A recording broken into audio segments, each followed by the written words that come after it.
नीलातुङ्गस्तनगिरितटे सुप्तमुद्बोध्य कृष्णं पारार्थ्यं स्वं श्रुतिशतशिरःसिद्धमध्यापयन्ति स्वोच्छिष्टायां सृजिनिगलितं या बलात्कृत्य भुङ्क्ते गोदा तस्यै नम इदमिदं भूय एवास्तु भूयः. அன்னவயல் புதுவையாண்டாள் அரங்கற்கு பன்னு திருப்பாவை பல்பதியம்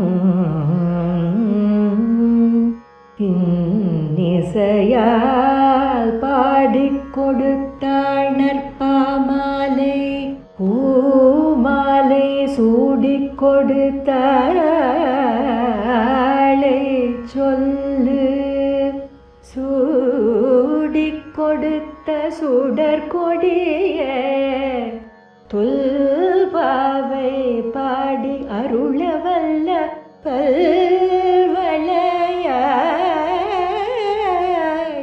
நாடி நீர் வேங்கடவர்க்கு வேங்கடவர்க்கு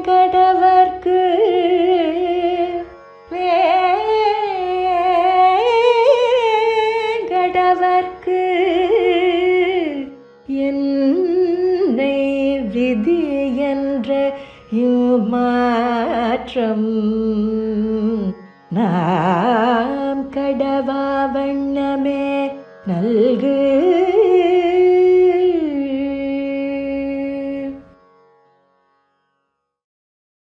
ராமானுஜாய நமः. ஸ்ரீமத் வரவரமுனையே நமः. அஸ்மத்குரு சமாரம்பாம் யதிசேகர மத்யமாம் லக்ஷ்மீ வல்லப பர்யந்தாம் வந்தே குரு பரம்பராம். யோ நித்யமச்சுத பதாம்புஜயுக்ம ருக்ம व्यामोहतस्ततितराणि तृणाय मेने अस्मद्गुरोर्भगवतोऽस्य दयैकसिन्धोः रामानुजस्य चरणौ शरणं प्रपद्ये.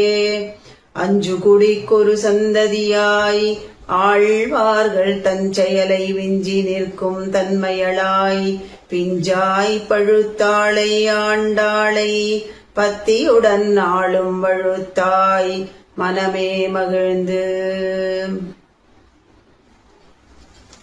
ஸ்ரீமத் வேதமார்க்க பிரதிஷ்டாபனாச்சாரியராய் உபய வேதாந்தாச்சாரியராய் சமஸ்த கல்யாண குணங்கள் நிரம்பியவராய் ஸ்ரீமத் பரமஹம்சேத்யாதியாய் எழுந்தருளியிருக்கும் ஸ்ரீ யதுகிரி யதிராஜ நாராயண ராமானுஜ ஜீயர் சுவாமியின் பரம கிருப்பையாலே சூடிக் கொடுத்த நாச்சியார் அருளிச் செய்த திருப்பாவை என்கிற உயர்ந்த திவ்ய கிரந்தத்தின் விசேஷ அர்த்தங்களை அனுபவித்துக் கொண்டு வருகிறோம்.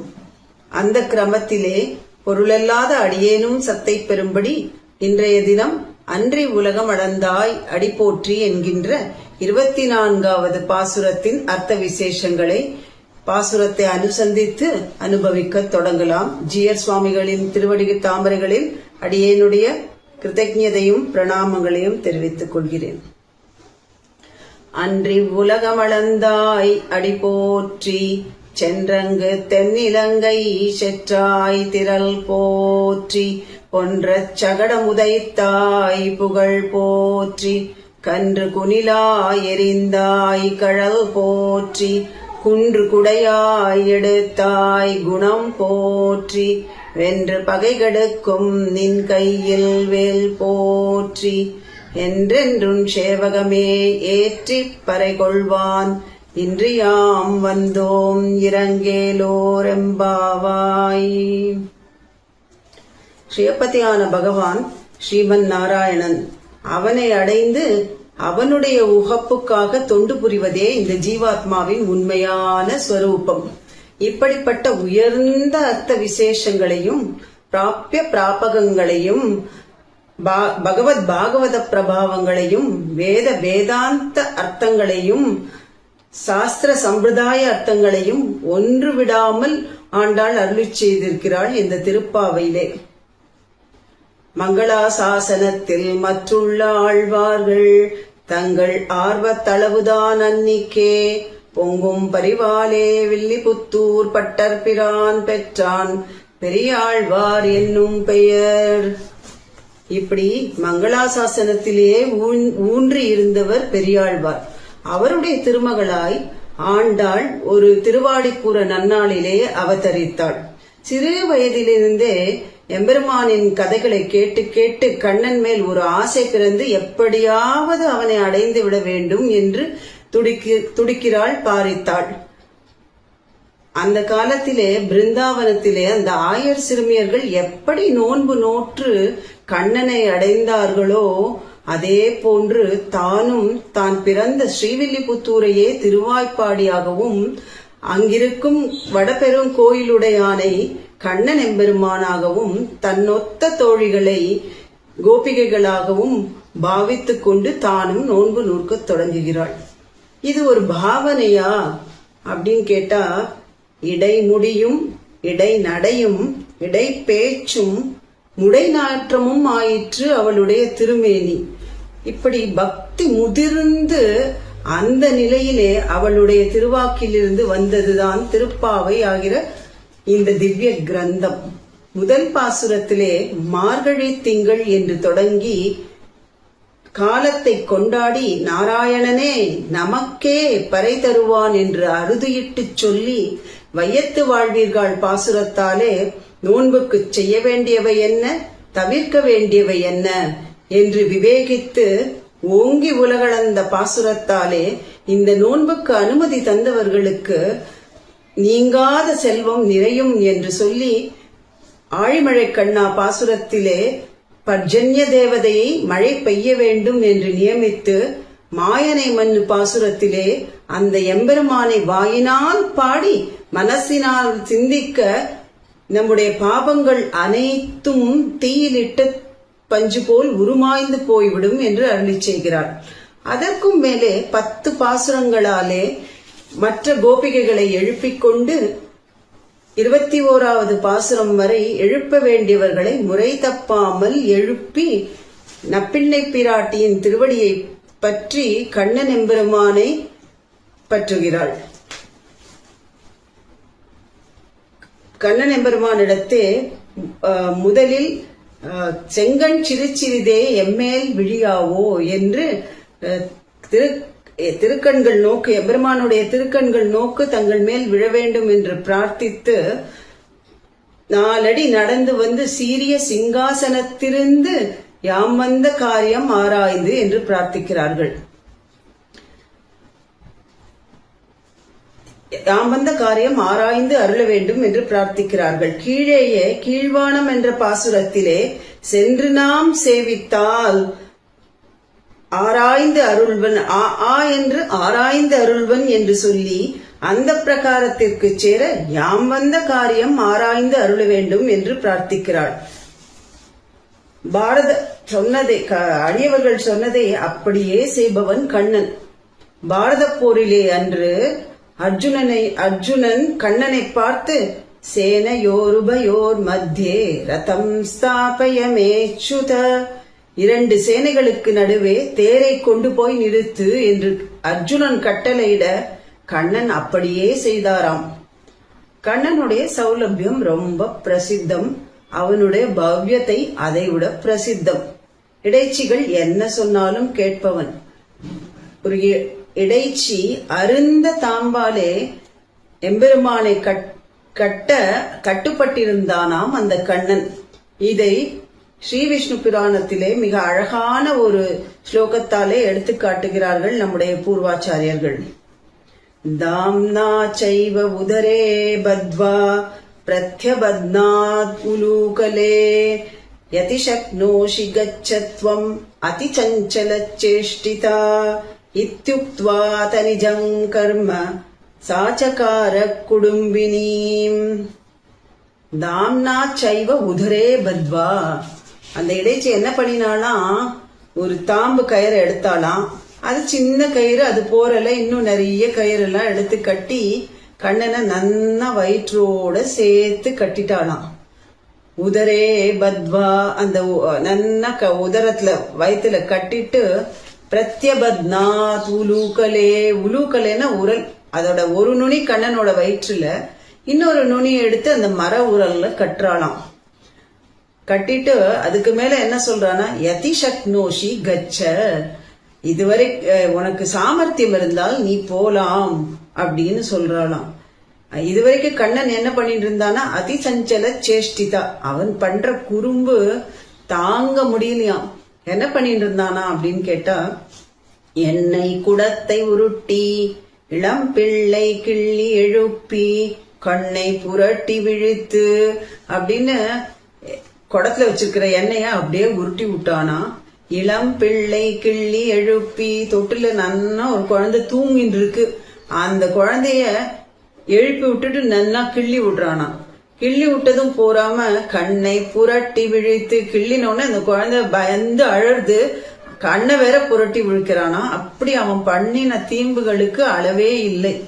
அது போறாதா, அதுக்கும் மேல என்ன பண்ணினானா, யசோதை நன்னா தயிர் கடைஞ்சி வைக்கிறா, அத எடுத்து முழுக்க சாப்பிட்டுட்டாரா கண்ணன். எப்படின்னு கேட்டா, சீரார் தயிர் கடைந்து வெண்ணெய் திரண்டதனை வேறார் நுதல் மடவாள் வேரோர் கலத்திட்டு நாரார் உரியேற்றி நன்கமய வைத்தனை போரார் வேர் கண்மடவாள் போந்தனையும் பொய்யுறக்கம் ஓராதவன் போல் உறங்கி அறிவுத்து தாரார் தடம் தோள்கள் உள்ளளவும் கை நீட்டி ஆராத வெண்ணெய் விழுங்கி அருவிருந்த மோரார் குடமுருட்டி அப்படின்னு தாரார் தடம் தோள்கள் உள்ளளவும் கை நீட்டின்ற தன்னோட கைய முழுக்க உள்ள விட்டு ஒரு துளி வெண்ணெய மிச்சம் இல்லாத சாப்பிட்டு அப்படியே தீம்பு பண்ணிட்டு இருக்கானா அந்த கண்ணன்.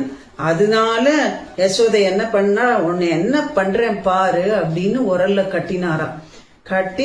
கட்டின உடனே கண்ணன் நினைச்சுக்கிறான், இது என்ன ஒரு பெரிய பிரமாதம், இந்த அருந்த தாம்பு அறுத்துன்னு போறதுக்கு எத்தனை நாழி ஆக போறது, நம்ம இப்பவே அறுத்துன்னு போகணும் அப்படின்னு நினைக்கறச்சே யசோதை சொல்றா, யதிசக்னோஷி கச்ச, சாமர்த்தியம் இருந்தா போ. கயிற்றாலே கட்டிய யசோதை ஒரு சொல்லாலேயும் கட்டினாள். அப்படியே அந்த சொல்லுக்கு கட்டுப்பட்டானாம் கண்ணன். அத அறுத்துன்னு போயிருந்தா அதுல என்ன ஒரு ராசிக்கும் இருந்திருக்க முடியும். ஒரு இடைச்சி சொன்னா அத அப்படியே கேட்பவன் கண்ணன். இது நம்மளுக்கு குழந்தை பருவத்திலேருந்தே நன்னா தெரியறது.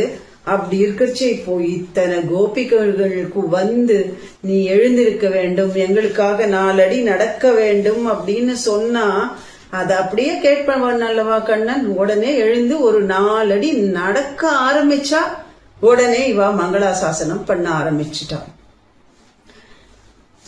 மங்களாசாசனம் பண்ண ஆரம்பிக்கிறா, உனக்கு ஒரு குறையும் வரக்கூடாது அப்படின்னு. எம்பெருமானை காணும் வரை அது வேண்டும் இது வேண்டும் என்பது, கண்டால் அத்தலைக்கு பரிகை ஒழிய வேறு காரியம் இல்லை அப்படிங்கிறா பூர்வாச்சாரியர்கள். பகவானை பாக்குற வரைக்கும் இது வேணும் அது வேணும்னு எல்லாம் நினைச்சுப்பாளாம். எப்ப எம்பெருமானை பார்த்த உடனே அவனுக்கு மங்களாசாசனம் பண்ண ஆரம்பிச்சிருவாளாம். நாமளே கோவிலுக்கு போறோம், பார்த்தசாரதி எம்பெருமானை சேவிக்கணும்னு நினைச்சிட்டு போறோம். போகும்போது ஏதேதோ மனசுல எண்ணங்கள், பெருமாள்கிட்ட இதை கேட்கணும் அதை கேட்கணும், எனக்கு இந்த வேலை நடக்கணும் அந்த வேலை நடக்கணும்னு எத்தனையோ காரியங்கள் நம்மளுக்காக நடக்கணும்னு ஒரு பெரிய லிஸ்டே எடுத்து போட்டுட்டு போவோம். அப்படியே கோவில் உள்ள போய் அந்த துவஜஸ்தம்பத்துக்கிட்ட பார்த்தசாரதி எம்பெருமான அப்படியே மனசார நினைச்சுட்டு சேவிப்போம். சேவிச்சு அங்கேருந்து உள்ள போய் நம்முடைய ஆச்சாரியர்கள் ஆள வந்தார், திருக்கச்சி நம்பிகள், வேதாந்தாச்சாரியார், நம்முடைய சுவாமி ராமானுஜர், நம்முடைய சுவாமி மணவாள மாமுனிகள், இவாள்கிட்டெல்லாம் நம்முடைய பிரணாமங்களை சொல்லிண்டே அப்படியே உள்ள போய் சீதாராமரை சேவிச்சு ரங்கநாதரையும் சேவிச்சு அப்படியே பார்த்தசாரதி சன்னதி உள்ள போறோம். அங்க ஸ்ரீ ருக்மிணி சமேத அந்த பார்த்தசாரதி எம்பெருமான பார்த்த உடனே என்ன ஒரு கம்பீரம், என்ன ஒரு கம்பீரம் இந்த பார்த்தசாரதி பெருமாள். இப்படி ஆதிசேஷன் மேல திருவடிகளை வைத்து நிக்கிற நிலையும், இடுப்பிலே கட்டி அழகான அந்த பீதாம்பரம், அதுக்கு மேல உத்தரீயம், அதற்கும் மேலே நாகாபரண ஒட்டியானம், தசாவதார ஒட்டியானம், தோள்களிலே முப்புரி நூல், வலது திருமார்பிலே ஸ்வர்ண மகாலட்சுமி, தோள்களிலே அழகான புஷ்ப மாலைகள், அப்படியே திருமுக மண்டலத்திலே அப்படியே ஜொலிக்கின்ற கிரீடம், அதற்கும் மேலே ஜொலிக்கக்கூடிய ஊர்துவ புன்றம், அதற்கும் கீழே அப்படியே எம்பெருமானோட கண்கள் எப்படி இருக்கு, திருக்கண்கள் எப்படி இருக்குன்னு கேட்டா கரியவாகி புடை பறந்து மிளிர்ந்து செவ்வரியோடி ஆழ்வார்கள் அளவும் என்ன நம்மளவும் நீண்ட அப்படியே கருணை பொங்குகிற அந்த கண்கள், அதற்கும் கீழே திருமுக மண்டலத்திலே சாரத்திய வேஷத்துக்கு ஏற்ற ஒரு மீசை, அதற்கு கீழே அவனுடைய அதரம், அதுல தவழக்கூடிய அந்த புன்னகை, அப்படியே எம்பெருமான் நம்மளை பார்த்து அந்த சிரிக்கிற அழகுல மயங்கி சொக்கி போயிடுவோம். என்ன அழகு இந்த பார்த்தசாரதி பெருமாள், என்ன அழகுன்னு அப்படியே நம்மள மறந்து போயிடுவோம். கேட்க வேண்டியது எல்லாம் மறந்து போயிடும். அப்படியே அவரை சேவிச்சுட்டே வெளியில வந்தா திருப்பி இந்த பார்த்தசாரதி எம்பெருமானை எப்போ சேவிக்க போறோம், திருப்பி எப்போ இந்த பார்த்தசாரதி எம்பெருமானோட அழக நம்ம சேவிக்க போறோம்னு நினைச்சுட்டே வெளியில வருவோமா. அந்த பகவானோட அழகு நம்மளை அப்படியே கட்டி போட்டுறது, மயக்கிட பண்ணிடுறதுதான். இப்படியே வெளியில வந்தா நம்மளுக்கு கேட்க வேண்டியது எல்லாமே மறந்து போயிடுத்து. நாம் போய் நின்ற ஞானமும் பொல்லா ஒழுக்கும் அழுக்குடம்புமாகிய நமக்கே இப்படிப்பட்ட ஒரு நிலை அப்படின்னு எம்பெருமான் காலத்திலேயே அவதாரம் பண்ணின அந்த ரிஷிகள், எம்பெருமான் தன்னைத்தானே காட்டி கொடுக்க அனுபவித்த அந்த ஆழ்வார்கள், ஆச்சாரியர்கள், அவர்களுக்கெல்லாம் எப்படி இருந்திருக்கும், அதை எப்படி சொல்றதுக்கு எத்தனையோ இருக்கு.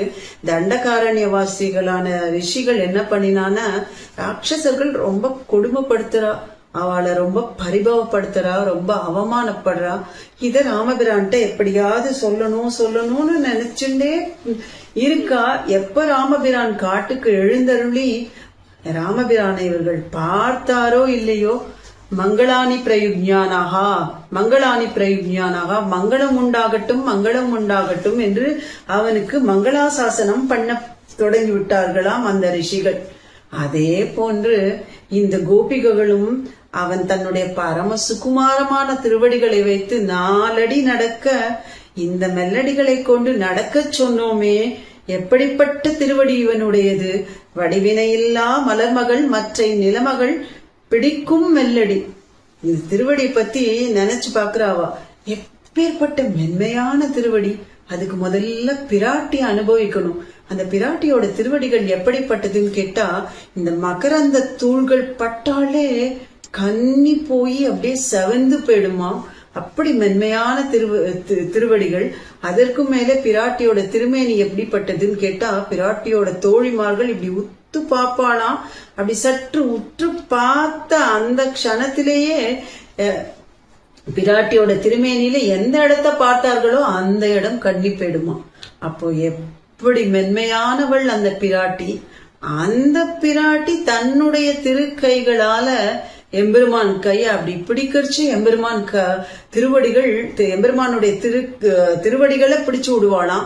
அப்படி திருவடிகளை பிடிச்சு விடக்கூடிய அந்த காலத்துல அந்த திருவடி கண்ணி செவந்து போயிடுமா. அப்பேற்பட்ட மென்மையான திருவடிகள். இந்த கோபிகைகள் நினைக்கிறார்கள், இப்படி மென்மையான திருவடிகளை கொண்டு நட என்று நாமும் சொல்ல அவனும் நடந்தானே, இது என்ன ஆச்சரியம், இது என்ன ஆச்சரியம், இதற்கு ஒரு குறையும் வரக்கூடாது, இதுக்கு ஒரு குறையும் வரக்கூடாது என்று மங்களாசாசனம் பண்ண ஆரம்பிக்கிறார்கள். மங்களாசாசனம்னு நம்ம முதலேந்தே சொல்லிட்டு வந்திருக்கோமே. மங்களாசாசனம்னு என்ன? மங்களத்தை ஆசாசித்தல், ஒரு குறையும் வரக்கூடாது என்று ஆசீர்வாதம் பண்ணுதல். இது எப்படி? பகவான் தானே நம்மை ரட்சிக்கிறான், நாம எல்லாரும் அந்த பகவானால ரட்சிக்கப்படக்கூடியவர்கள். நம்ம மங்களாசாசனம் பண்ணினா அது ஸ்வரூப விருத்தமாகி விடாதோ? ஸ்வரூப விருத்தமோ என்னில் ரக்ஷக பாவம், ஞான தசையிலே ரக்ஷக பாவம் தன் கப்பிலே கிடக்கும், பிரேம தசையில் தட்டுமாறி கிடக்கும். அப்படின்னு பிள்ளை லோகாச்சாரியா ஸ்ரீவச்சன பூஷணத்துல அருளி செய்கிறார். ஞான தசையில் ரக்ஷக பாவம் தன் கப்பிலே கிடக்கும் அப்படின்னா, ஒரு ஞானி இருக்கான், நல்ல ஞானமுடையவன், அவனுக்கு எப்படி இருக்கும் அப்படின்னு கேட்டா, எம்பெருமான் என்னை ரட்சிப்பான், எம்பெருமான் தான் என்னை ரட்சிக்க கூடியவன், சகலத்தையும் ரட்சிக்கிறது எம்பெருமான் ஒரு நல்ல ஞானத்தோட இருப்பானா. ஆனா இன்னொருவர் அப்படியே அந்த எம்பெருமான நினைச்சு உருகி உருகி உருகி பிரேமம், காதல், அவா, வேட்கை என்று அப்படியே எம்பெருமான இடத்துல மனசு லயிச்சு போக ஆரம்பிச்ச உடனே, இந்த எம்பெருமானா, இவருக்கு ஒன்னும் குறையே வரக்கூடாதே, ஒரு குறையும் வரக்கூடாதேன்னு தன்னுடைய நிலைமைய மறந்து போய், அவர் நம்மளை ரட்சிக்கணும் அப்படின்ற ஒரு நிலைமைய மறந்து போய், இந்த பிரேம தசையில இருக்கக்கூடியவா அவருக்கு ஒரு குறையும் வரக்கூடாது, ஒரு குறையும் வரக்கூடாதுன்னு மங்களாசாசனம் பண்ண ஆரம்பிச்சிருவாளாம். இந்த ஆழ்வார்கள் எல்லாருமே மங்களாசாசன பரர்கள் தான். இருப்பினும் தகப்பனாருக்கும் மகளுக்கும் இதே பணி. பெரியாழ்வாருக்கும் ஆண்டாளுக்கும் ஒரு தனி சிறப்பு உண்டு. என்ன அப்படின்னு கேட்டா, என்னைக்கோ நடந்த சரித்திரத்தை இன்னைக்கு நடந்ததுன்னு நினைச்சுட்டு வயிறு பிடிப்பார்களாம், ஒரு குறையும் வரக்கூடாதுன்னு. அன்னைக்கு மகாபலி இடத்து போய் நின்றானே, ராவணன் முன்பு போய் நின்றானேன்னு இன்னைக்கு நினைச்சுப்பா, அவளுக்கு அப்படியே ஒரு வயிற்றுல ஒரு கலக்கம் ஏற்படுமா, உடனே மங்களாசாசனம் பண்ண ஆரம்பிச்சுடுவார்களாம். இது என்ன, இது கொஞ்சம் கூட பொருத்தமாகவே இல்லையே அப்படின்னு நம்மளுக்கு தோன்றலாம். அத ஒரு சின்ன லௌகிக திருஷ்டாந்தத்துல பார்த்தானா புரிய ஆரம்பிக்கும். ஒரு தாய் ஒரு குழந்தையோட இப்படி தெருவில் நடந்து போயின்னு இருக்கா. அப்படி போயின்னு இருக்கிற காலத்துல அந்த குழந்தை என்ன பண்றது, அப்படியே கைய ஒரு உதறிட்டு அப்படியே அந்த தெருல வேகமா ஓட ஆரம்பிக்கிறச்சு எதிர்த்தாப்புல ஒரு வண்டி வருது. இந்த குழந்தை கிட்டக்க போகும், அந்த வண்டி அப்படி சடக்குன்னு நிறுத்தத்துக்கும் சரியான சமயமா இருந்ததா. அந்த குழந்தை தப்பிச்சுடுத்து. அப்படியே தாயாருக்கு பகீர்ன்றது ஓடி போய் அந்த குழந்தைய வாரி அணைச்சு அப்படியே கட்டிக்கிறா. நல்ல வேளை உனக்கு ஒன்னும் ஆகலையே, நல்ல வேளை உனக்கு ஒன்னும் ஆகலையே அப்படின்னு அந்த குழந்தைய கட்டிக்கிறா.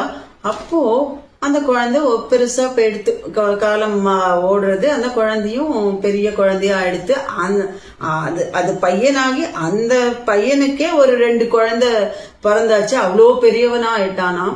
அப்போ அந்த தாயாரானவள் என்ன பண்றான்னா, அவனுடைய குழந்தைகள் கிட்டக்க அந்த சரித்திரத்தை சொல்றான். இந்த மாதிரி ஆயிடுத்து, வண்டி போச்சு, அப்போ குறுக்க போச்சு, நல்ல வேளை இவர் தப்பிச்சாரு அப்படின்னு சொல்லும் போது அந்த பையன் கேக்குறான், என்னம்மா இது என்னைக்கோ நடந்த விஷயம், இப்ப போய் சொல்லிட்டு இருக்கியன்னு. தாயாரானவள் என்ன சொல்றான்னா, இப்ப நினைச்சோன்னா எனக்கு பகீர்ன்றது அப்படின்றா. ஒரு தாயாருடைய பரிவு அப்படிப்பட்டது. நமக்கெல்லாம் இப்படி லௌகிக உறவுல இருக்கக்கூடிய இந்த பரிவு, இந்த பாசம் எல்லாம் ஆழ்வார்களுக்கு எம்பெருமான் இடத்திலே இருந்ததாம். அவனுக்கு ஒரு குறையும் வரக்கூடாது அப்படின்னு மங்களாசாசனம் பண்ண ஆரம்பிக்கிறார். இது அவர்களோட திருவுள்ள பாங்கு, அவர்களுடைய உள்ள கிடக்கை. எப்பயோ நடந்த சரித்திரம் கூட அப்பதான் தன் கண் முன்னாடி நடக்கிறதா நினைச்சுக்கிறாளாம். நினைச்சுட்டு எம்பெருமானோட சரித்திரங்களுக்கு பல்லாண்டு பாடுறா. ரொம்ப அற்புதமான பாசுரம் இது. மங்களாசாசனத்துக்கென்றே ஏற்பட்ட பாசுரம் இது. முதல்ல திருவிக்கிரம அவதாரத்துக்கு மங்களாசாசனம் பண்ணுகிறார்கள். அன்று 3 அடி அளந்தானே இந்த லோகத்தைன்னு நினைச்சா உடனே இவ மங்களாசாசனம் பண்றா. அன்றி உலகம் அளந்தாய் அடி போற்றி அப்படின்னு. அன்று எப்படிப்பட்ட ஒரு காலமா இருந்தது அப்படின்னு கேட்டா, இந்திரனுடைய ராஜ்யத்தை மகாபலி பறித்து கொண்டு போய்விட்டான். இந்திரன் தன்னுடைய ராஜ்யத்தை மீட்பதற்காக எம்பெருமானிடத்தை பிரார்த்தித்து எம்பெருமான் மீட்கிறதுக்காக போறான்.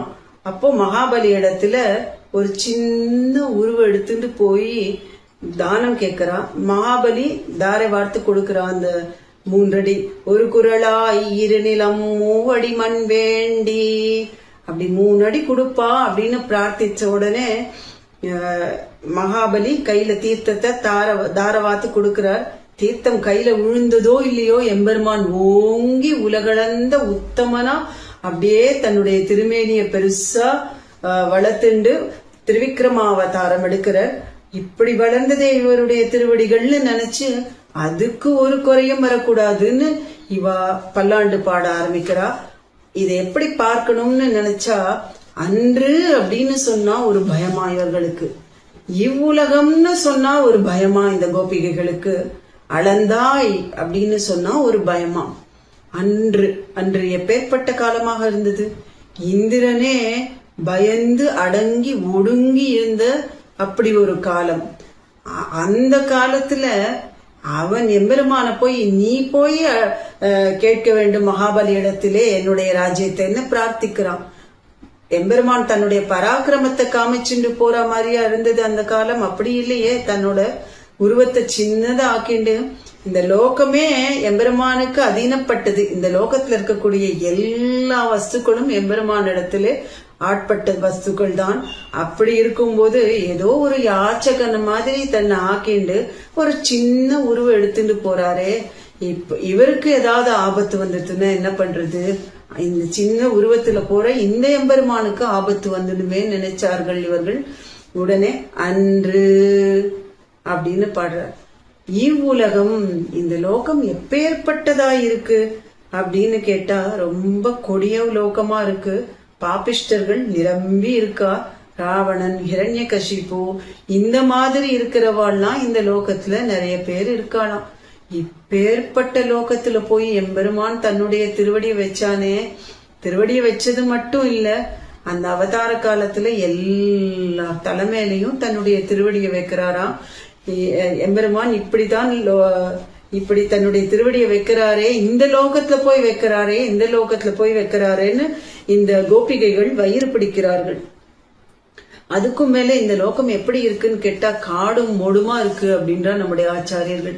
காடும் மோடும்னா என்ன அர்த்தம்னா ரொம்ப மேடு பள்ளமா இருக்கு.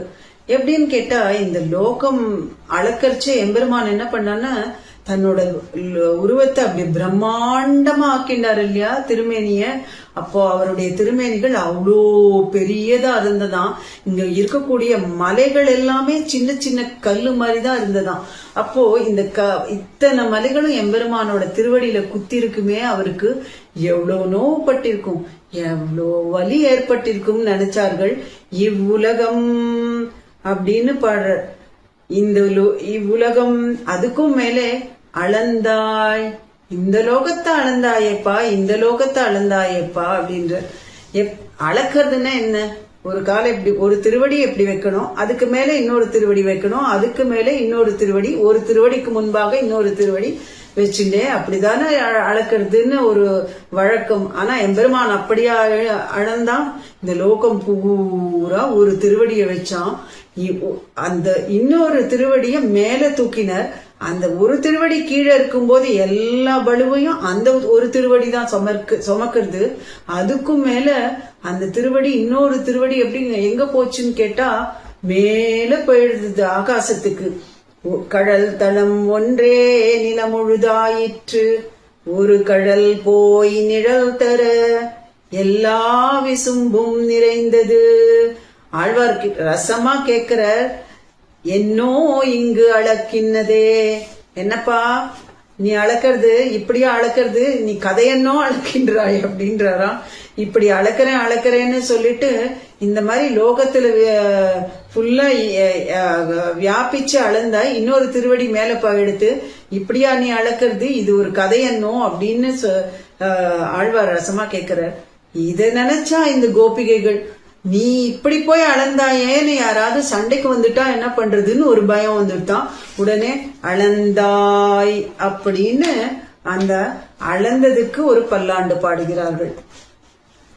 அடி போற்றி, அடி போற்றி, உன்னுடைய திருவடிகளுக்கு பல்லாண்டு, உன்னுடைய திருவடிகளுக்கு பல்லாண்டு, உனக்கு ஒரு குறையும் வரக்கூடாது, உன்னுடைய திருவடிகளுக்கு ஒரு குறையும் வரக்கூடாது அப்படின்னு அந்த திருவடிகளுக்கு பல்லாண்டு பாடுறா.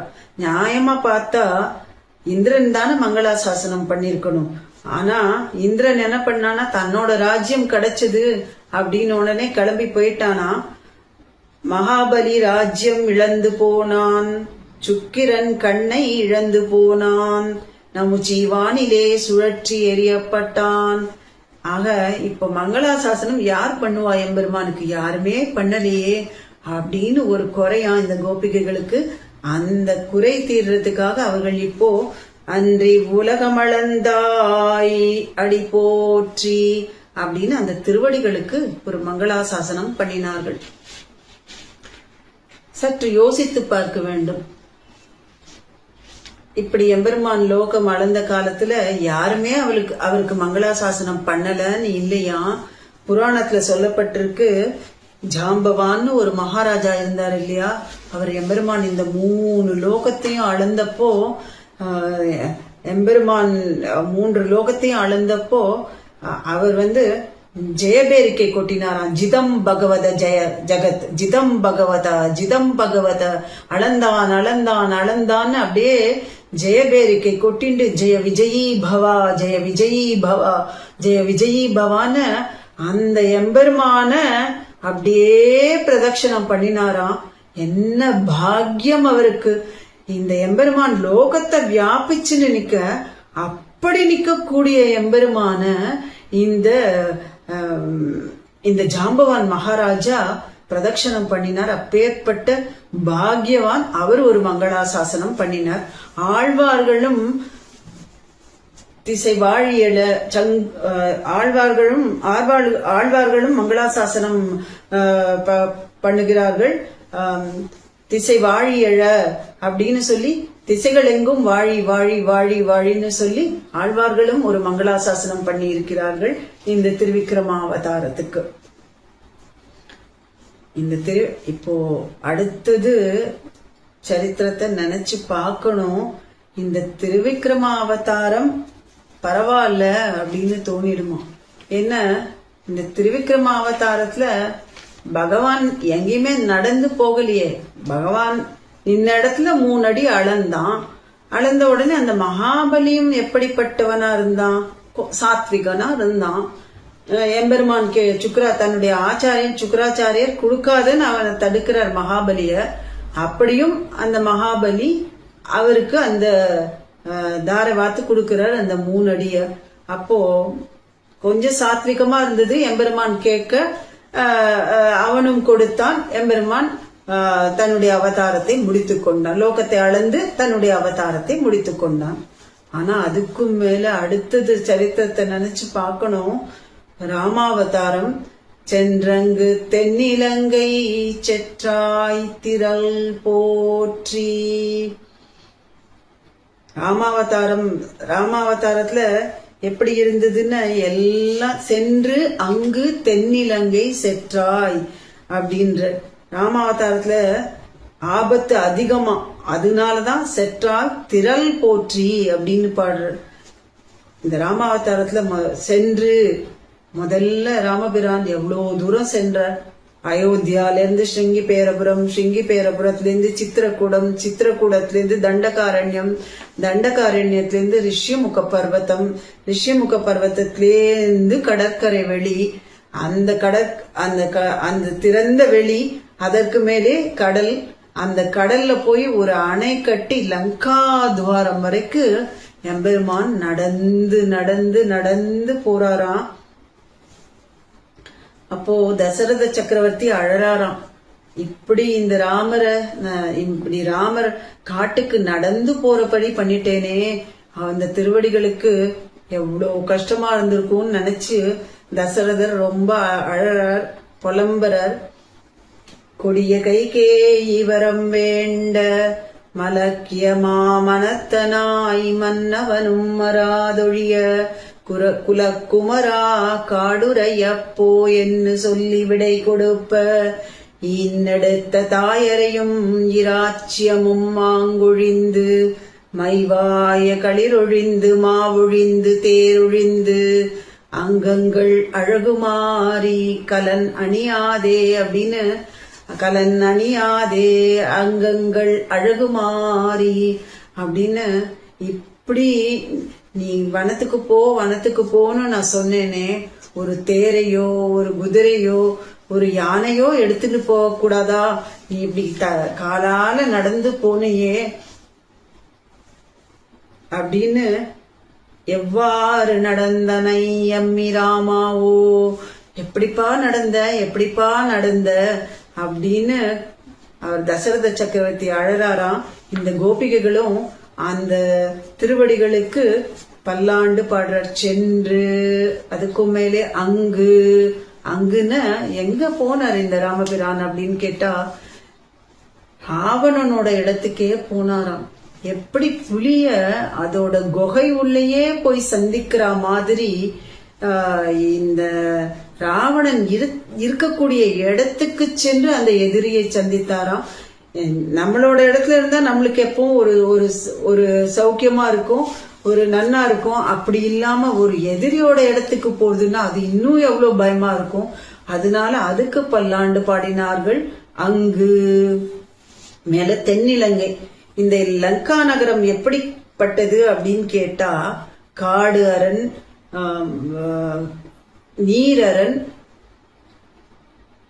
கல்லரண், இந்த 3 அரண்களால சூழப்பட்டதா இருக்கு. இயற்கையாவே அப்படிப்பட்ட அரண்கள் அமைந்து இருக்கா இந்த லங்கா நகரம். தனியா ஒண்ணு கட்டி அத பாதுகாப்பா வச்சுக்கலையா. அந்த லங்கை நகரமே அப்படி ரொம்ப பாதுகாப்பா இருக்கான். இப்போ அது உள்ளுக்குள்ள போய் அந்த ராமபிரான் நுழையறாரே அப்படின்னு இந்த கோபிகைகள் நினைக்கிறா. அன்னைக்கு அபிமன்யு அந்த சக்கரவியூகத்துக்குள்ள போய் மாட்டின்ட்டு திரும்பி வர முடியாம ஆயிடுத்து. அதே மாதிரி இந்த ராமருக்கும் ஏதாவது ஆயிடுத்துன்னா என்ன பண்றது, நான் வர முடியலன்னு நினைக்கிறா. உடனே அதுக்கு பல்லாண்டு பாடுறா. தென்னிலங்கை மேல செற்றாய் திரள் போற்றி. செற்றாய்னு ஜெயிக்கிறது. எதால ஜெயிச்சார் ராமர் அப்படின்னு கேட்டா, தன்னுடைய திரளாலே ஜெயிக்கிறார். இப்போ இதுக்கு முந்தின அவதாரத்துல பார்த்தா மகாபலி ஒன்னும் யுத்தத்துக்கு வரல பெருமாள் கிட்டக்க. ஆனா இங்க ராவணன் யுத்தம் பண்றான் எம்பெருமானோட. அந்த ராவணன் எப்படிப்பட்டவன் கேட்டா, ஒரு ராட்சசனா. சுரிகுழல் கனிவாய் திருவினை பிரித்து கடுவிசை கொடுமையில் கடுவிசை அரக்கன். ரொம்ப கொடுமையான ராட்சசனா. அதுக்கும் மேல திருவிக்ரம அவதாரத்துல எம்பெருமான் தன்னுடைய பராக்கிரமத்தை ஒழித்து கொள்ளவில்லையாம். எப்படின்னு கேட்டா, முதல்ல போறச்சே வாமனனாதான் போறார். அப்புறம் திருவிக்ரம அவதாரமா வளர்ந்து தன்னோட பராக்கிரமத்தை உலகம் அறிய பண்ணினார். ஆனா இந்த ராமாவதாரத்துல அகம் மானுஷம் மன்யே, நான் ஒரு மனுஷனாதான் இருக்கேன் அப்படின்னு சொல்லிட்டு தன்னுடைய பராக்கிரமத்தை வெளியில காமிக்கவே முடியலையா. அப்போ அவர் எதால ஜெயிச்சார் அப்படின்னு கேட்டா, தன்னுடைய திரளாலே ஜெயித்தார், வீரத்தாலே ஜெயித்தார், சாமர்த்தியத்தாலே ஜெயித்தார் ராமபிரான் ராவணனே. அதற்காக தான் அந்த திரளுக்கு இவர்கள் ஒரு பல்லாண்டு பாடுகிறார்கள். திரள் போற்றி சென்றங்கு தென்னிலங்கை செற்றாய் திரள் போற்றி. ஆக முதல்ல அளந்த திருவடி, அதற்கு அடுத்து நடந்த திருவடி. இந்த திருவடிகளுக்கு மங்களாசாசனம் நிறையவே இருக்கு. வால்மீகியோட ஸ்ரீராமாயணமே மங்களாசாசன கிரந்தம்னே சொல்லுவார்களாம். கயிறு போட்டு பிடிப்பர்கள் என்று சொல்லக்கூடியது. எப்படின்னு கேட்டா, அந்த கிரந்தத்துல ஒரு கயிறு வச்சு பாப்பாளாம். அந்த இடத்துல ஒரு மங்களாசாசனம் இருக்குமா. இன்னும் ஒரு 4 பக்கம் முன்னாடியோ இல்லை 4 பக்கம் பின்னாடியோ பார்த்து அந்த இடத்துல அந்த கயிறு போட்டா அங்க ஒரு மங்களாசாசனம் இருக்குமா. அப்படி தொட்ட இடங்களெல்லாம் மங்களாசாசனம் இருக்கக்கூடிய விஷயம் இருக்கு. ஸ்ரீராமாயணத்துல இந்த ராமபிரானுக்கு நிறைய மங்களாசாசனங்கள் உண்டு. முதல்ல தசரத சக்கரவர்த்தி மங்களாசாசனம் பண்ணினா, கௌசல்யை பண்ணினா, சீதா பிராட்டி பண்ணினா, அதுக்கும் மேலே தண்டகாரண்யவாசிகளான ரிஷிகள் பண்ணினார், பரத்வாஜர் பண்ணினர். அதுக்கும் மேல இன்னும் சொல்ல போனா மண்டோதரி, சூர்பனகை, தாரை இவாள்லாம் கூட பண்ணினாலாம். எப்படின்னு கேட்டா, எம்பெருமானிடத்துல எம்பெருமான நேர பாக்குற காலத்துல ஒரு துளி சாத்விகம் பாக்குறவாளுக்கு இருந்ததுன்னு உடனே மங்களாசாசனம் பண்ணிடுவாளாம். அதனால மங்களாசாசனம் நிறைய இருந்த இடம் ராமாவதாரம். ஆனா அது பரவாயில்ல. அதுக்கு அடுத்த சரித்திரத்தை பார்த்தா இந்த ராமாவதாரமே பரவாயில்லன்னு தோணுமா? அடுத்தது கிருஷ்ணாவதாரம். இந்த கிருஷ்ணாவதாரத்துல இன்னும் ஆபத்து அதிகம் அப்படின்னு சொல்றாரு இந்த கோபிகைகள். அதனால கிருஷ்ணனுடைய ஒரு சரித்திரத்தை எடுத்துக்கொண்டு மங்களாசாசனம் பண்ணுகிறார்கள். பொன்ற சகடமுதைத்தாய் புகழ் போற்றி. நினைச்சு பார்க்கணும், ராமாவதார காலத்துல எல்லாம் நல்லடி காலமா, கிருஷ்ணாவதாரத்துல அப்படி இல்லையே. ராமாவதாரம் நடந்ததோ திரேதாயுகம், கிருஷ்ணாவதாரம் துவாபர யுகம் முடிவு, கலியுகத்தினோட ஆரம்பம்னு சொல்லலாம். ராமாவதாரத்துல பிள்ளைகள் எல்லோரும் நல்லவர்கள், வழியே போய் வழியே வருமவர்கள். ஆனா கிருஷ்ணாவதாரத்துல அப்படியா? எந்த பாம்பு எங்க இருக்கும், எது உள்ள நுழைஞ்சு கண்ணன் எது உள்ள வரான்னு தெரியாமலே போயிடுமே, அப்படிப்பட்ட ஒரு தீம்பனாச்சே கண்ணன். அதனால கிருஷ்ணாவதாரத்துல ஆபத்து அதிகமா. அதுக்கப்புறம் மேல இங்க பாக்கணும், இவர்கள் சொன்ன இந்த சரித்திரத்தை பார்க்கணும். பொன்ன சகடமுதைத்தாய் புகழ் போற்றி. இந்த சகடாசுரனை வதம் பண்ணின காலம் எப்படிப்பட்ட காலம்னு பார்க்கணும். எத்தனை வயசுல இந்த சரித்திரம் நடந்ததுன்னு பார்க்கணும். ராமர் யுத்தத்துக்கு போனார். அப்ப அவருக்கு எத்தனை வயசு அப்படின்னு கேட்டா 38 வயசுன்னு நிர்ணயம் பண்ணிருக்கிறார்களாம். 24 வயசுல அவர் காட்டுக்கு போனார். 14 வருஷம் வனவாசம். ராமராவண யுத்தம் நடக்கச்சு 38 வயசு ஆகுது. கண்ணன் இந்த சகடாசுர வதம் பண்ணும் போது எத்தனை பிராயம்னு கேட்டா, வயசா அவருக்கு ஒரு வயசே ஆகலையே அப்படின்ற. பெரியாழ்வார கேட்கணும். நாள்களோர் 4-5 திங்கள் அளவிலே தாளை நிமிர்த்து சகடத்தை சாடி. நாள்களோர் 4-5 திங்கள் அளவிலே எத்தனை மாசம் அப்படின்னு கேட்டா 4 மாசமா, 5 மாசமா, 9 மாசமா, இல்ல 4-5 20 மாசமா கண்ணனுக்குன்னு கேட்டா அதை மறைச்சு சொல்றாராம் ஆழ்வார். 4-5 திங்கள் அளவிலே அப்படின்னு. எதுக்கு அப்படின்னு கேட்டா, மங்களாசாசனம் பரராகையாலே காலத்தை மறைத்து சொல்கிறார் அப்படின்றா. மங்களாசாசனத்துல ஊன்றி இருக்கிறதுனால கண்ணனோட காலத்தை பத்தி அவர் சொல்லலையாம். வயசு கூட ஆளு அப்படின்னு சொல்றாராம். இது எப்படின்னா ஒரு சின்ன லௌகிக திருஷ்டாந்தத்தை நம்ம பார்க்கணும். அந்த காலத்துல என்ன பண்ணுவா அப்படின்னு கேட்டா, குழந்தைகளை ரொம்ப வெளியில அழைச்சின்னு போக மாட்டா. ஒரு வயசு 6 வரைக்கும் அப்படியே ஏதோ ஒரு நிர்பந்தம், ஒரு அவசியம் அப்படின்னு அழைச்சின்னு போனான்னு, அப்போ பக்கத்துல இருக்கிறவாள்லாம் இந்த குழந்தைக்கு எத்தனை வயசு அப்படின்னு கேட்பாளாம். கேட்டா இன்னும் 1 வயசு கூட ஆலையே அப்படின்னு வாழாம். 1 வயசு கூட ஆலையே, இன்னும் வயசால அப்படின்னு வாழாம்.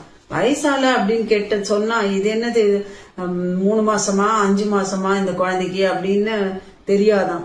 ஏன் அப்படின்னு கேட்டா, 3 மாசம் குழந்தைய பார்த்தா 8 மாச குழந்தை மாதிரி இருக்கே, இது நல்லா பொசு பொசுன்னு கொழு கொழுன்னு இருக்கே இந்த குழந்தை அப்படின்னு திருஷ்டி போட்டுருவாளாம். அதுக்கப்புறமா அந்த குழந்தைக்கு திருஷ்டி ஆகி ஜுரம் எல்லாம் வந்து 4 நாள் எழுந்துக்காதான். அதனால இந்த குழந்தையோட வயசு அந்த காலத்துல சொல்றது இல்லைன்னு பெரியவர்கள் வச்சிருக்கா. அதே மாதிரி இங்கேயும் அந்த கோபிகைகளுக்கு இந்த சின்ன வயசுல கண்ணன் இந்த சேஷ்டித்தத்தை பண்ணினானேன்னு நினைக்கிறா. அதுக்கு ஒரு பல்லாண்டு பாடுறா.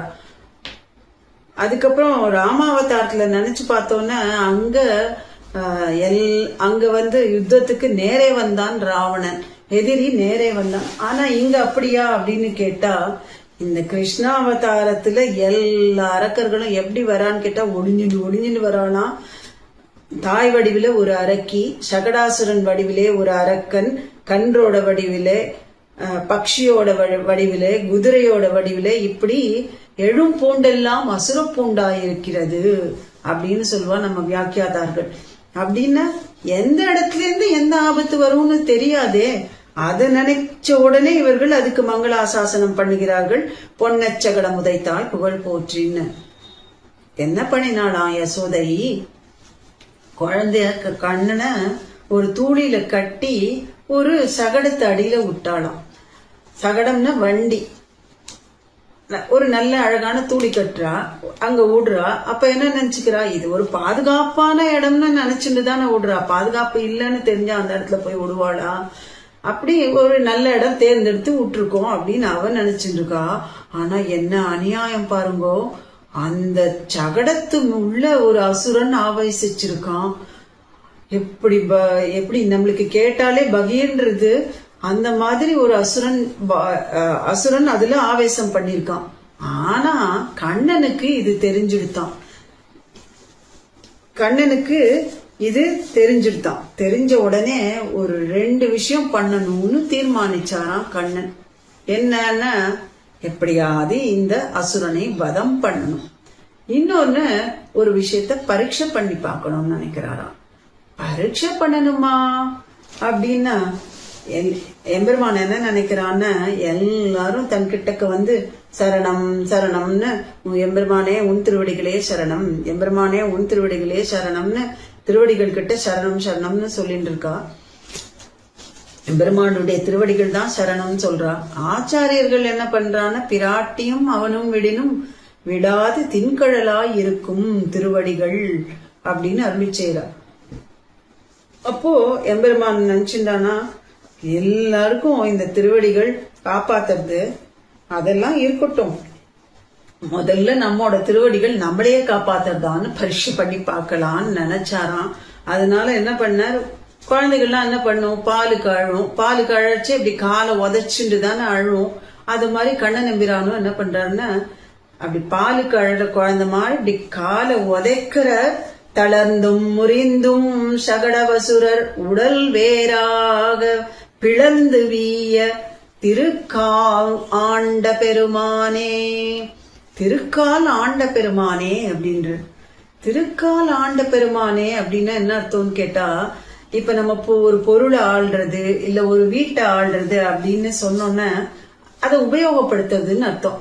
அது மாதிரி இந்த இடத்துல கண்ணன் வந்து தன்னுடைய திருவடிகளை இப்படி உபயோகப்படுத்தி பார்த்தானா, பார்த்த மாத்திரத்திலே அந்த சகடன் பொடி பொடியா உழுந்துட்டானா நொறுங்கி. கள்ள சகடத்தை கலக்கழிய காலோச்சி அப்படின்னு ஆண்டாள் பாடுறா இல்லையா, அது மாதிரி பொடி பொடியா எடுத்து 2ஓ 3ஆவோ உழுந்திருந்தா அதை எப்படியாவது ஒட்ட வச்சு உபயோகப்படுத்தலாம் அப்படின்னா அப்படி கூட இல்லையா, நொறுங்கி போய் விழுந்துதான். ஆனா அது ஒரு பயம் இவர்களுக்கு, இந்த கோபிகைகளுக்கு. இப்படி பொடியா விழுற காலத்துல உன்மேலில் வீழில் என் செய்வது, உன்மேல விழுந்துட்டுன்னா என்னடாப்பா பண்றது அப்படின்னு நினைச்சாலாம். அதுக்கு ஒரு மங்களாசாசனம் பாடுறா. பொன்ன சகடமுதைத்தாய் புகழ் போற்றி. ஆக முதல்ல அளந்த திருவடி, பின்பு நடந்த திருவடி, உதைத்த திருவடி, மங்களாசாசனம் ஆயிடுத்து. அடுத்த சரித்திரத்தை நினைச்சு பார்த்தா இதுக்கு முன்னாடி சரித்திரமே தேவலன்னு ஆயிடுத்தான்.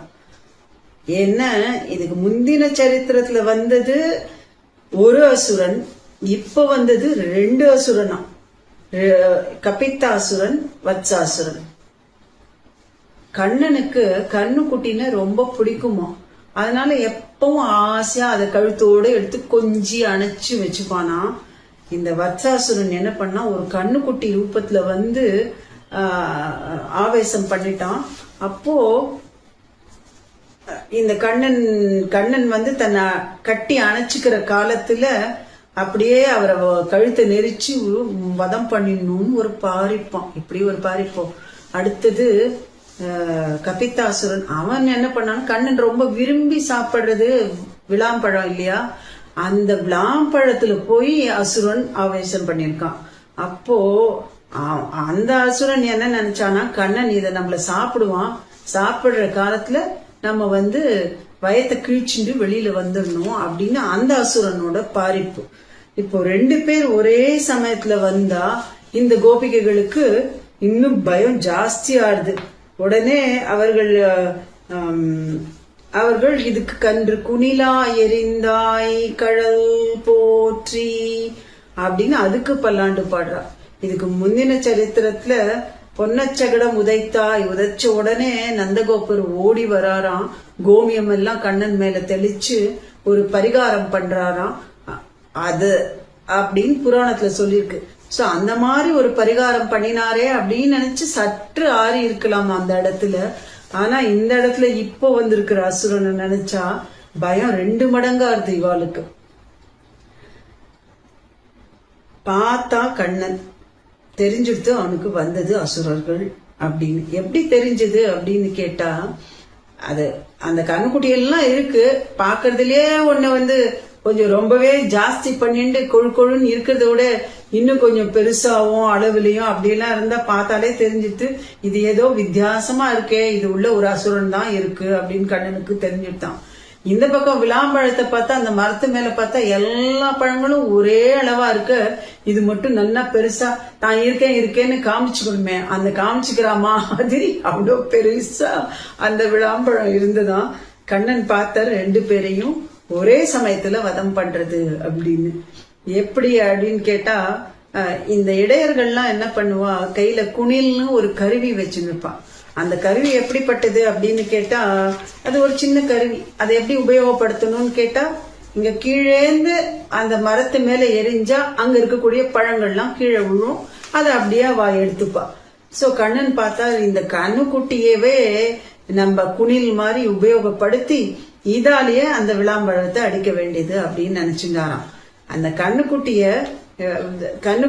எடுத்து அந்த விளாம்பழத்தை எரியறதுக்காக இப்படி விருன்னு சுத்தும் போது தன்னோட ஒரு திருவடி அப்படி மடக்கிண்டு அப்படி மேல எரியறாராம். அந்த மடக்கின திருவடி இந்த கோபிகைகளுக்கு சேவையாருது. திருவடிகளுக்கு பல்லாண்டு பல்லாண்டு பல்லாண்டுன்னு கன்று குணிலா எரிந்தார் அப்படின்னு இந்த சரித்திரத்துக்கு இவா பல்லாண்டு பாடுறா. கன்று குணிலா எரிந்தாய் கழல் போற்றி. இப்படி மடக்கின திருவடிகள் குஞ்சித்த திருவடிகளா இருக்கான். இந்த திருவடிகள் என்னென்ன காரியம் பண்ணிருக்கு அப்படின்னு, கள்ள சகடத்தை கலக்கழிய சாடி கண்ணு மறித்தோடி காளியன் மீதாடி காளிந்தி நீராடி குரவை பிணைந்தாடி குடமேறிட்டாடி கருணையால் தூதோடி கன்னியரோடி கழல மிதித்தேறி சித்திலழித்தாடி சரணாக தந்தொழிந்த திருவடி நிலைகள். இந்த குஞ்சித்த திருவடி, இது மடக்கிய திருவடி. இந்த திருவடியில இப்படி ஒரு காலில் சங்கு ஒரு காலில் சக்கரம் உள்ளடி பொறித்த மைந்தன்னு இப்படி சங்கு சக்கரம் பொறிச்சிருக்கும் இல்லையா எம்பெருமானோட திருவடிகள்ல. இப்படி மடக்கின திருவடிகள்ல இந்த உள்ளங்கால் சேவையாத அவளுக்கு இத்தனை காரியங்கள் பண்ணின இந்த திருவடி அவர்கள் பார்க்கிறார்கள். இதற்கு ஒரு குறையும் வரக்கூடாதுன்னு இப்படி மங்களாசாசனம் பண்ற. இப்படி இவர்கள் மங்களாசாசனம் பண்ணக்கூடிய பண்ணி இருக்கிறார்கள். இந்த இடத்துல யசோதையோட பாவத்துல பெரியாழ்வார் ஒரு மங்களாசாசனம் பண்ணுகிறார். என் பிள்ளைக்கு தீமைகள் செய்வர் அங்கனம் ஆவர்களே அப்படின்றார். யாரெல்லாம் என்னோட பிள்ளைக்கு தீமை நினைக்கிறீர்களோ, கண்ணனுக்கு தீமைகள் நினைக்கிறீர்களோ அங்கனம் ஆவர்களே. எப்படி இந்த வத்சாசுரனும் கபித்தாசுரனும் ஆனார்களோ அதே மாதிரி யார் தீமை நினைக்கிறார்களோ அவர்களும் ஆகிவிடுவர் அப்படின்னு இந்த இடத்துல ஒரு மங்களாசாசனம் இருந்தது. சோ இப்போ கன்று குணிலாய் எரிந்தாய் கழல் போற்றி அந்த மங்களாசாசனம் நடந்தது. அதுக்கும் மேலே குன்று குடையாய் எடுத்தாய் குணம் போற்றி. அடுத்த சரித்திரம் குன்று குடையாய் எடுத்தாய் குணம் போற்றி. கோவர்தன மலைய கொடையா எடுக்கிறான் கண்ணபிரான். திருவாய்ப்பாடியில என்ன பண்ணினா எல்லாரும் பிரசாதங்கள் பண்ணிட்டு இருக்கா. நிறைய பிரசாதங்கள் சேகரிச்சுட்டு இருக்கா. கண் பார்த்தா அவனுக்கு ஒண்ணுமே கிடைக்கல. போய் அம்மாட்ட கேக்குறான், என்னம்மா இது, அவனுக்கு வேண்டிய தயிர் பால் வெண்ணெய் அப்புறம் பதார்த்தங்கள் பக்ஷணங்கள் எதுவுமே கிடைக்கல. அம்மா சொல்றா, யசோதை சொல்ற இதெல்லாம் இந்திரனுக்கு அப்படின்னு சொல்றாளாம். கண்ணன் அப்பயே தீர்மானம் பண்ணிட்டாராம் இந்த இடத்துல ஒரு லீலை பண்ணணும் அப்படின்னு. அப்போ ஆயர்கள்லாம் கொஞ்ச நஞ்சம் இல்ல, வண்டியா பிரசாதங்கள் அப்படியே தயார் பண்ணி எடுத்துட்டு போயிட்டு இருக்கா இந்திரனுக்கு படைக்கணும்னு சொல்லி. அப்போ கண்ணன் என்பருமான் அவர்களை பார்த்து கேக்குறான், இதெல்லாம் யாருக்காக எடுத்துன்னு போறீங்க அப்படின்னு கேட்டா அந்த ஆயர்கள் சொல்றா, இதெல்லாம் இந்திரனுக்கு. ஏன்னா இந்த இந்திரன் தானே நமக்கு மழை தருது, இந்த இந்திரன் தானே வருண தேவதையை நியமிக்கிறான். அதனால வருணதேவன் மழை கொடுக்கிறான். தானியங்கள்லாம் நல்லா செழிப்பா வளர்றது, நம்மளுடைய மாடு கன்றுகளும் நல்லா புஷ்டியாக வளர்றது. இங்க இருக்கிற தண்ணி அப்படின்னு இங்க இருக்கிற இந்த செழிப்பின் காரணமாக இந்த புஷ்டியா மாடுகள் வளர்றது அப்படின்னு சொன்ன உடனே கண்ணன் எம்பிரான் கேக்குறான், இந்திரனுக்கா? இந்திரனா தரான் இதெல்லாம் கோவர்தனகிரி என்னோ நம்மளுக்கு தருகிறது. கோவர்தன மலை தானே நம்மளுக்கு நல்ல மழை கொடுக்கறது. நம்முடைய மாடுகள் எல்லாம் அங்க போய் தானே புல்லெல்லாம் மேயறதுக்கு போறது. கோவர்தனகிரியில இருந்து தானே நம்மளுக்கு எல்லா தானியங்களும் கிடைக்கிறது. அதனால நீங்க கோவர்தனகிரிக்கு தான் இந்த பிரசாதங்களை படைக்க வேண்டும்னு சொல்றாராம். அப்புறம் மேல கேக்குற, நீ இந்திரன் என்னைக்காவது சாப்பிட்டு பார்த்திருக்கிறீங்களா இந்த பிரசாதங்கள் எல்லாம் அப்படின்னு? இல்லையே, நாங்க அப்படியே எடுத்துன்னு போவோம் இந்த பிரசாதங்களை, அங்க படைப்போம், அப்படியே திருப்பி எடுத்துன்னு போயிடுவோம் அப்படின்னு சொல்றாராம். அப்போ மனசுல முடிவு பண்ணிட்டார் கண்ணன் பெருமான், அகம் கோவர்தனோஸ்மி அப்படின்னு. நீங்க இதெல்லாம் கோவர்தனகிரிக்கு படையுங்கோல் அப்படின்னு சொன்ன உடனே கண்ணன் சொன்னா மறு பேச்சு என்ன அந்த இடத்துல? எல்லாரும் அப்படியே செய்கிறோம்னு சொல்லி கோவர்தனகிரிக்கு எடுத்துன்னு போறா இந்த பிரசாதத்தை. கண்ணன் என்ன சொல்றாரு, எல்லாரும் ஒரு நிமிஷம் கண்ணை மூடிக்கோங்கோ அப்படின்னு சொன்ன உடனே எல்லாரும் கண்ணை அப்படி மூடிண்டாலாம். உலகமுண்ட பெருவாயனுக்கு இந்த பிரசாதங்களை சாப்பிடுறதுக்கு ஒரு பிரமாதமான விஷயம். அட்டுக்கு சோத்து பருப்பதமும் தயிர் வாவியும் நெய்யளரும் அடங்க பொட்ட துத்தி அப்படின்னு துளி கூட மிச்சம் இல்லையா அந்த பாத்திரத்துல. ஒரு கவளம் சாதம் கூட மிச்சம் இல்லை, ஒரு பிரசாதம் மிச்சம் இல்லை. எல்லாம் நன்னா காலியா எடுத்து இந்த கோவர்தனகிரியில இருக்கக்கூடிய அந்த ஆயர்கள் எல்லாரும் பாக்குற அந்த இடத்துல, என்னது இது எல்லாம் இந்த மலை சாட்டுடுத்தே அப்படின்னு நினைக்கிறா. அவளுக்கு ரொம்ப சந்தோஷம் தாங்கல. இதுவல்லவோ நல்ல காரியம், இதுவல்லவோ நல்ல காரியம்னு இந்த கண்ணனை புகழ ஆரம்பிக்கிறா.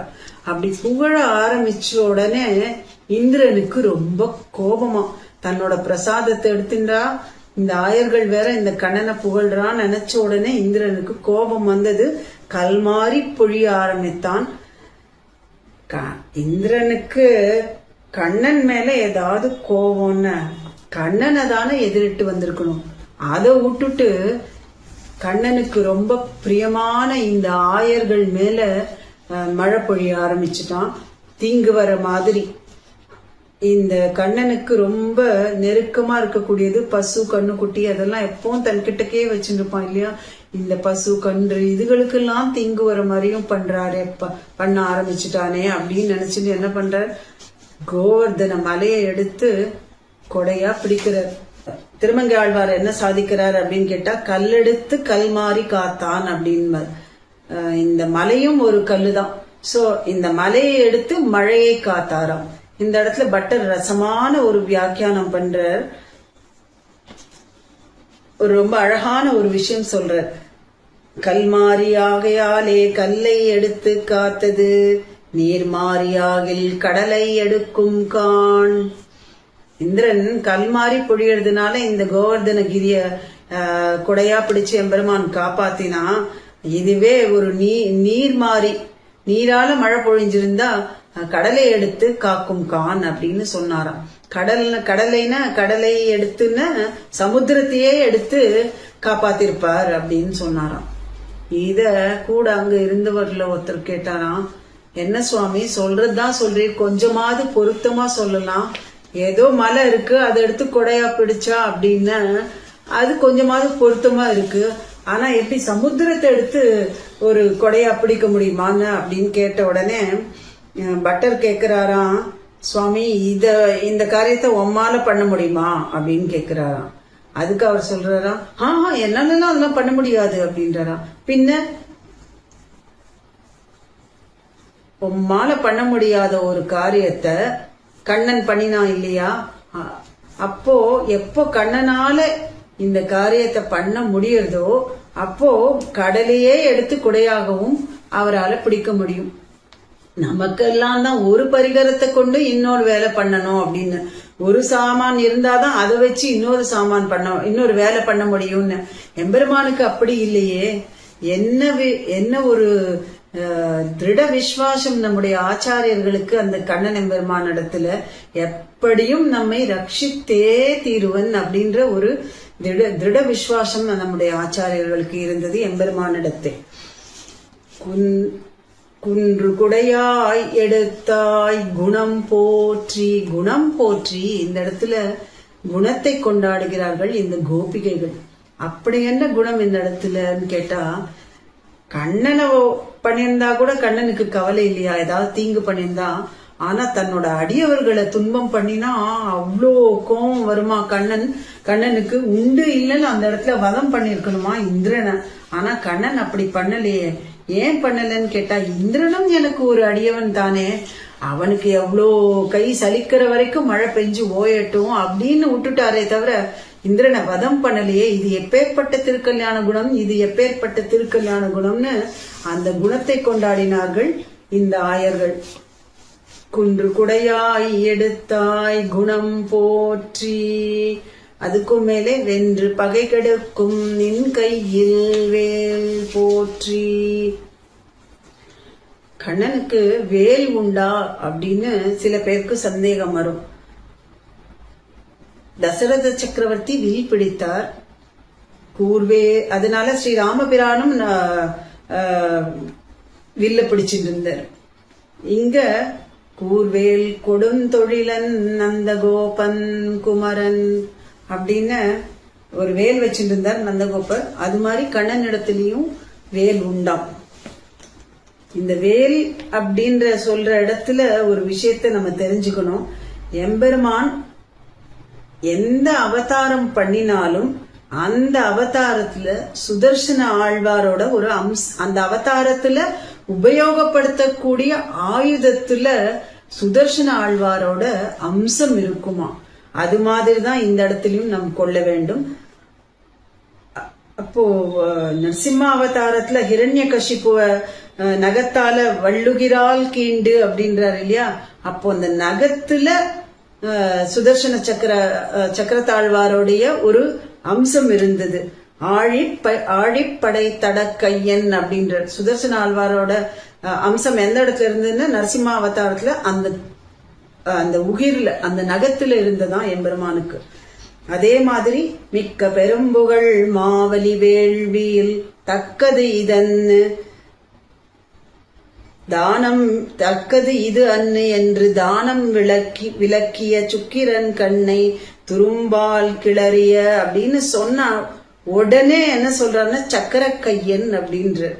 மாவலி வேள்வியில இந்த சுக்கராச்சாரியார் என்ன பண்ணினார் அப்படின்னா மகாபலிய தடுக்கிறார் இல்லையா, அந்த தானம் கொடுக்கறத தடுக்கிற. அப்போ எம்பெருமான் அந்த துரும்பால சுக்கராச்சாரியரோட கண்ணை குத்துறார்.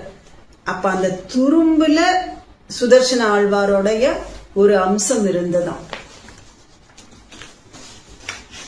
அதே மாதிரி இங்க இந்த கோபிகைகள் எல்லாம் வேல் போற்றி அப்படின்னு இந்த வேலுக்கு ஒரு மங்களாசாசனம் பண்றார்கள். நமக்கெல்லாம் தோணும் வேலுக்கு மங்களாசாசனம் பண்றாரே, இத்தனை நாளே எம்பெருமானுக்கு மங்களாசாசனம் சொல்லிட்டு இருந்தாரே, இந்த இடத்துல எப்படி இவர்கள் வேலுக்கு மங்களாசாசனம்னு சொல்றா அப்படின்னு நினைச்சு பார்த்தோன்னா எம்பெருமான் என்ன பண்ணினார், மகாபலி, சகடாசுரன், கபித்தாசுரன், வத்சாசுரன், இந்திரன் இத்தனை பேரையும் சமாளிச்சார். எப்படி சமாளிச்சார்னா ஒரு ஆளாவா சமாளிச்சார் அப்படின்னு கேட்டா உடனே எம்பெருமானுக்கு திருஷ்டி ஆயிடுமா. இது அத்தனை காரியமும் எம்பெருமான் ஒருத்தனே பண்ணினா அப்படின்னு கேட்டா எங்கேயாவது எம்பெருமான் மேல திருஷ்டியா போட்டு போறாளே, நீங்க கண்ணன் மேல இந்த திருஷ்டி எல்லாம் போடாதீங்கோ, உங்களுடைய திருஷ்டி எல்லாம் இந்த வேல் மேல போடுங்கோ, இந்த சுதர்சன ஆழ்வார் மேல போடுங்கோ, இதுதான் எல்லா காரியத்தையும் பண்ணித்து, இந்த திருவாழி ஆழ்வான் தான் எல்லா காரியங்களையும் பண்ணித்து அப்படின்னு சொல்லி நம்முடைய மனசை திசை திருப்பறதுக்காக அந்த வேல் போற்றி வேல் போற்றின்னு சொல்றா. என்ன ஒரு பாவம் இந்த கோபிகைகளுக்கு. கண்ணன் எம்பெருமானுக்கு எப்படி ஒரு துளி கூட திருஷ்டி வரக்கூடாது அப்படின்னு நினைச்சிட்டு வென்று பகை கெடுக்கும் நின் கையில் வேல் போற்றி அப்படின்னு மங்களாசாசனம் பண்றார்கள். என்றென்றும் சேவகமே ஏற்றி பறை கொள்வான் என்று என்று உன் அப்படின்னு இன்னும்னு சொல்லிட்டு எத்தனையோ மங்களாசாசனங்கள் பண்ணிட்டே போனோம். எம்பெருமான் பண்ணின ஒவ்வொரு லீலைகளுக்கும் ஒவ்வொரு சேஷ்டிதங்களுக்கும் மங்களாசாசனம் பண்ணிட்டே போனோம். மங்களாசாசனமே யாத்திரையாக செல்ல வேண்டும் என்பர் நம்மளுடைய ஆச்சாரியர்கள். இப்படி மங்களாசாசனமே யாத்திரையாக செல்ல வேண்டும்படி எத்தனையோ காரியங்கள் பண்ணியிருக்கிறார் எம்பெருமான். என்று உன் சேவகமே ஏற்றி அப்படின்னு உன்னுடைய வீரத்தையே ஏற்றி பறை கொள்வான். உன்னுடைய சேவகத்தை உன்னுடைய வீரத்தை புகழ்ந்து ஒரு பறையை பெற்று போக வந்தோம் அப்படின்றார். ஒரு பறையை பெற்று போக வந்தோம்னா அது என்ன பறை? இனிமே வரக்கூடிய பாசுரத்திலே அந்த பறையை பத்தி நாம் அறிந்து கொள்ளலாம். எற்றைக்கும் ஏழேழ் பிறவைக்கும் முந்தன்னோடு உற்றோமே ஆவோம், உனக்கே நாம் ஆட்செய்வோம், மற்ற நம் காமங்கள் அப்படின்ற ஒரு பறையை பெற்று போக வந்தோம் அப்படின்னு பாடுறா. இன்று யாம் வந்தோம் இறங்கேலோரெம்பாவா, இன்று யாம் வந்தோம் இறங்கேலோரெம்பாவா. இன்று யாம் வந்தோம், என்னைக்கோ நீ பண்ணின அந்த சரித்திரங்களுக்கு இன்று மங்களாசாசனம் பாடிக்கொண்டு நாங்கள் வந்தோம் அப்படின்றா. அன்றி உலகம் அளந்தாய் இன்று யாம் வந்தோம், சென்றங்கு தென்னிலங்கை செற்றாய் இன்று யாம் வந்தோம், பொன்ற சகடத்தை உதைத்தாய் இன்று யாம் வந்தோம், கன்று குணிலா எறிந்தாய் இன்று யாம் வந்தோம், வென்று பகை கெடுத்தாய் இன்று யாம் வந்தோம். இப்படி ஒவ்வொன்றுக்கும் அன்னைக்கு நீ பண்ணின சரித்திரங்களை நினைச்சுண்டு இன்னைக்கு உனக்கு ஒரு குறையும் வரக்கூடாது என்று மங்களாசாசனம் பாடிக்கொண்டே வந்தோம். இறங்கு அப்படின்றா, எங்களிடத்திலே நீ அருளை பொழிய வேண்டும் என்று பிரார்த்திக்கிறார்கள். இந்த இடத்துல ஒரு விஷயம் தோணும், பரகத ஸ்வீகாரம் தானே நமக்கு ஸ்வரூபம். அப்படி இருக்க ஸ்வகத ஸ்வீகாரம் பண்ணி கொண்டு வந்திருக்கிறார்களே, இது ஸ்வரூப விருத்தமா அப்படின்னு நம்மளுக்கு தோணும். ஆற்றாமை மிகுதியாலே வந்திருக்கிறார்கள் இந்த கோபிகைகள். பரகத ஸ்வீகாரம் தான் எங்களுடைய ஸ்வரூபம் என்று அறிந்திருந்தோம். துணிந்து ஸ்வகத ஸ்வீகாரம் என்று துணிந்து நாங்கள் இன்று உன்னிடத்திலே வந்திருக்கிறோம். அடியவர்களாகிய எங்களை ரட்சிக்க நீ வர வேண்டியிருக்க நாங்கள் உன்னிடத்திலே வந்தோமே, இது ஒரு குற்றமாயிருந்தால் இதையும் பொறுத்தருள்க, எங்களுக்கு அனுகிரகம் பண்ணுங்கோ அப்படின்னு கண்ணன் எம்பெருமானிடத்திலே பிரார்த்திக்கிறார்கள். மங்களாசாசனத்திற்கே ஏற்பட்ட உயர்ந்த பாசுரம் அது, விசேஷ அர்த்தங்களை கொண்டது. இந்த பாசுரத்துக்கு எம்பெருமானார் பரமாக மிக அழகான ஒரு சுவாபதேசமும் உள்ளது. அதை இப்போது அனுபவிக்கலாம். அன்றி உலகமளந்தாய் அடி போற்றி. எம்பெருமான் எப்படி தன்னுடைய பராக்கிரமத்தை எல்லாம் மறைத்துக் கொண்டு அவதரித்தாரோ அதே போல் சுவாமி எம்பெருமானாரும் தன்னுடைய நித்திய சூரித்துவத்தை மறைத்துக் கொண்டு இவ்விடம் அவதாரம் செய்தார். எம்பெருமான் மூவடி மண் வேண்டி நின்றார். எம்பெருமானாரும் ரகசியத்திரயம் கேளுங்கள், பிரஸ்தானத்திரயம் கேளுங்கள், தத்துவத்திரயம் கேளுங்கள் என்று மூன்று விஷயங்களை கேட்க வேண்டும் என்று தன்னுடைய சிஷ்யர்களுக்கு சொல்லுவராம். சென்றங்கு தென்னிலங்கை செற்றாய், வெங்கதிரோன் குலத்துக்கோர் விளக்காய் தோன்றி. ராமபிரான் சூரிய குலத்துக்கே விளக்காக தோன்றினார். ஸ்ரீமான் ஆவிரபூத் பூமௌ ராமானுஜ திவாகரஹா அப்படின்னு ஸ்வயம் சூரியனாகவே அவதரித்தார் சுவாமி எம்பெருமானார். பொன்ற சகடம் உதைத்தாய், கண்ணன் உதைத்தது கள்ளச்சகடம். அதுபோன்று ஆச்சாரியனுடைய திருவடி கர்ப்பகதி, யாம்யகதி, தூமியகதி இவற்றை தவிர்த்து அர்ச்சிராதி கதியிலே நம்மை கொண்டு போய் சேர்க்கும். கன்று குணிலா எறிந்தாய், வத்சாசுரனை கொண்டு கபித்தாசுரனை முடித்தான் கண்ணபிரான். அதுபோல சுவாமி எம்பெருமானாரும் அந்தந்த மத வியாக்கியானங்களை கொண்டே அந்தந்த மதங்களுடைய நிரசனம் பண்ணுவராம். குன்று குடையாய் எடுத்தாய் குணம் போற்றி. இந்திரனை வதம் பண்ணாம விட்டது எப்பேற்பட்ட உயர்ந்த குணம் கண்ணனுக்கு. அதே மாதிரி நான் பெற்ற பேரு நாலூரானும் பெற வேண்டும் என்று கூறத்தாழ்வான் எப்படி இருந்தாரோ அதே மாதிரி அனுகிரகமே பணியாயிருந்தது சுவாமி எம்பெருமானாருக்கும். வென்று பகைகெடுக்கும் நின் கையில் வேல் போற்றி. வேல் என்பது திருவாழியாழ்வானை குறிக்கும். திருச்சங்கிற்கும் அதுவே உபலட்சணம். ஆச்சாரியன் திருவாழி திருச்சங்கினால் நம்முடைய தோள்களில் ஒற்றி நம்முடைய சேஷத்துவ விரோதிகளை போக்கிக் கொடுப்பர். இப்பேற்பட்ட உயர்ந்த அர்த்த விசேஷங்களை கொண்டது இந்த பாசுரம். மங்களாசாசனமே ஊற்றமாய் இருக்கக்கூடிய ஒரு பாசுரம். இப்படிப்பட்ட மங்களாசாசனத்தில் ஊற்றம் நமக்கும் பிறக்க வேண்டும் என்று ஸ்ரீ ருக்மிணி சமேத அந்த பார்த்தசாரதி எம்பெருமான் திருவடிகளிலே பிரார்த்தித்துக் கொண்டு இப்படிப்பட்ட ஒரு அனுபவத்தை ஏற்பாடு செய்து கொடுத்திருந்த ஜீயர் சுவாமிகளின் திருவடிகளிலே பல்லாண்டு பாடிக்கொண்டு அடியேனுடைய வர்த்தமான ஆச்சாரியரான சோழசிம்மபுரம் தொட்டாச்சாரியார் ஸ்ரீ யோக நரசிம்ம சுவாமி திருவடிகளில் அடியேனுடைய பணிவான பிரணாமங்களை சொல்லி அடியேனுடைய ஞானாச்சாரியர்களான ஸ்ரீ உவே வெங்கடகிருஷ்ணன் சுவாமி அவர்களுக்கும் ஸ்ரீமதி பூமா வெங்கடகிருஷ்ணன் அம்மங்கார் அவர்களுக்கும் அடியேனுடைய கிருத்தஜதைகளையும் பிரணாமங்களையும் சொல்லிக்கொண்டு தலையல்லால் கைமாறிலேன் என்று சொல்லிக்கொண்டு இதில் சொல்லி இருக்கக்கூடிய அத்தனை நல்ல விஷயங்களும் அவர்களுடைய திருவடிகளுக்கே போய் சேரும் என்றும் இதில் ஏதாவது குற்றம் குறையிருப்பின் அடியேனுடைய மந்த புத்தியாலே ஏற்பட்டது என்றும் அந்த குற்றத்தை க்ஷமித்தருள வேண்டும் என்று பிரார்த்தித்து அமைகிறேன். ஸ்ரீமத்யை விஷ்ணு சித்தார்ய மனோநந்தன ஹேதவே நந்தநந்தன சுந்தர்யை கோதாயை நித்யமங்கலம். விருந்தாரண்ய நிவாசாய பலராமானுஜாய ச ருக்மிணீ பிராணநாதாய பார்த்தசூதாய மங்களம். ஆழ்வார் எம்பெருமானார் ஜீயர் திருவடிகளே சரணம். பற்பமென திகழ் பைங்கழலும் தன் பல்லவமே விரலும். பற்பமென திகழ் பைங்கழலும் தன் பல்லவமே விரலும்.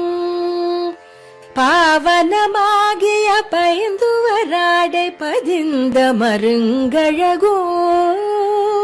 பாவனமாகிய பைந்துவராடை பதிந்த மருங்கழகும். முப்புரி நூலோடு முன்கையில் ஏந்திய முக்கோல் தன்னழகும். எப்பொழுதும் யதிராசன் வடிவழகு என் இதயத்துள்ளதால் இல்லை எனக்கெதிர் இல்லை எனக்கெதிர் இல்லை எனக்கெதிரே. இல்லை எனக்கெதிர் இல்லை எனக்கெதிர் இல்லை எனக்கெதிரே.